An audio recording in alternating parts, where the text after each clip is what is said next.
नहीं होती थी।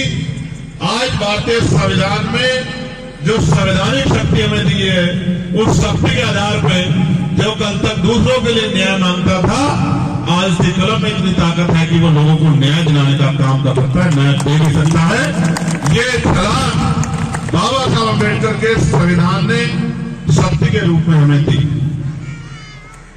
कल तक हम लोगों से मांग करते थे कि इस क्षेत्र में काम करा दो।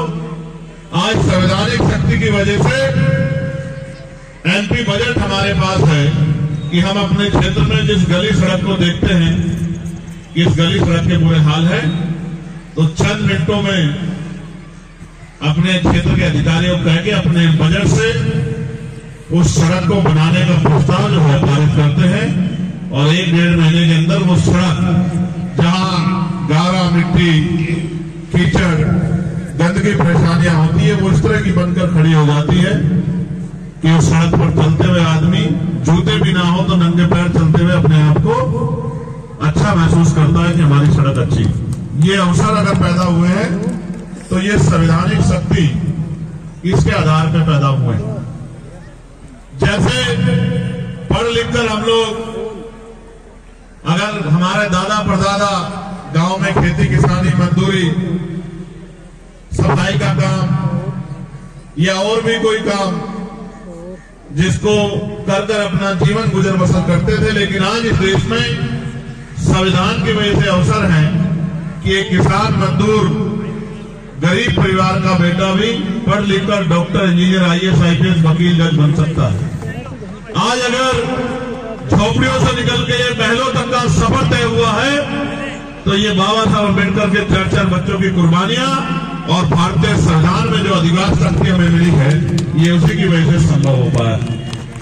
लेकिन मैं ये सोचता हूं, एक डॉक्टर, इंजीनियर, IAS, IPS बनने के लिए तो कई साल मेहनत करनी पड़ती है, 10-12 घंटे खर्च करने पड़ते हैं, तो मेहनत का काम।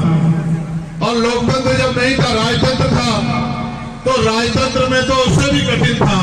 उसमें युद्ध होते थे, तलवारें चलती थी, भाले चलते थे, बंदूकें चलती थी, तोपें चलती थी, हजारों लोग जान जाती थी, धरती रक्त रंजित हो जाती थी, तब जाके राज बदलता था। अब तो बाबा साहब अम्बेडकर के आशीर्वाद से पहले बैलेट का बटन दबा, बैलेट में मोहर लगाकर, और अब EVM का बटन दबाकर आप इस राजकाज को बदल सकते हैं। कितना आसान कर दिया। लेकिन जैसा मैंने कहा कि पहले युद्ध करने के लिए तलवार चलानी सीखनी पड़ती थी, भाला चलाना सीखना पड़ता था, बंदूक सीखनी पड़ती थी, बंदूक खरीदनी पड़ती थी, तलवार खरीदनी पड़ती थी, तोप खरीदनी पड़ती थी। अब तो कुछ भी नहीं खरीदना। अब तो बस अपनी उंगली को इतना तैयार करना है कि जिस बटन को दबाकर हमें शक्ति मिलती है, उसी बटन को दबाना है, दूसरा बटन नहीं दबाना। इतना छोटा सा काम।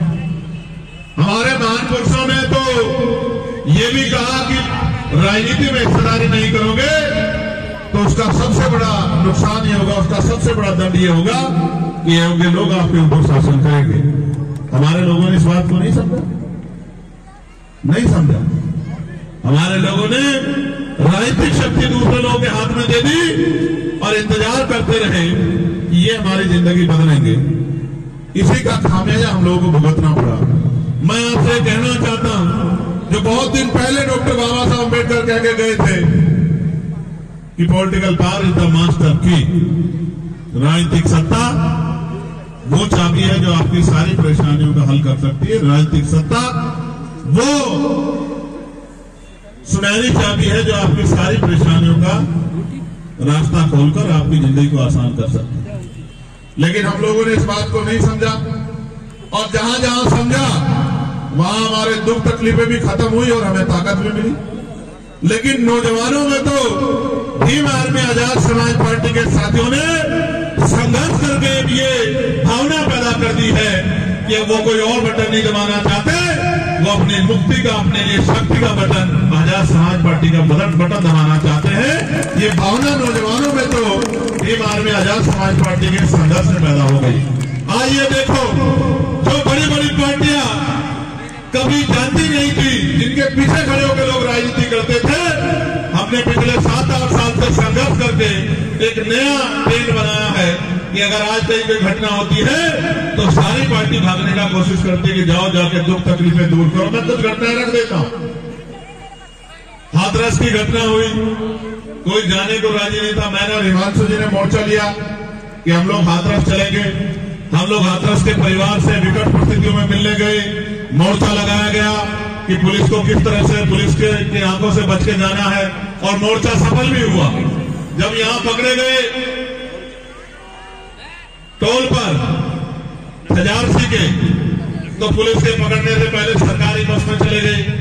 सरकारी बस को घेरने से पहले कपिल जी के जरिए मोटरसाइकिल के रास्ते अलीगढ़ चले गए, और अलीगढ़ में जब मुख्य द्वार पे पुलिस खड़ी थी तो दीवारें को टाप के पिछले दरवाजे से अस्पताल चले गए।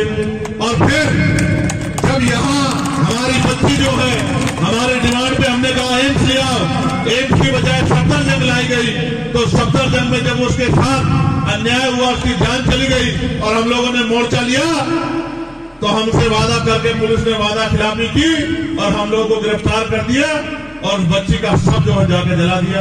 आप देखो, उसके पहले कोई जाता था कि हमारी बस्तियों में? अगर जाता था तो चुनाव के समय जाता था, क्योंकि चुनाव के समय हमारी उंगली में वो शक्ति होती है कि जिसे चाहे कुर्सी में बिठा दे और जिसे चाहे जमीन पर पटक दे, किसी का भी अहंकार तोड़ दे और किसी भी गरीब को कुर्सी में बिठा के उसके कलम में ताकत दे दे। ये शक्ति हमारे पास डॉक्टर अंबेडकर के संविधान से हमें वोट के रूप में मिली है। तो जाते तो थे लोग, लेकिन तब जाते थे जब हमारी जरूरत उनको होती थी, जब उनको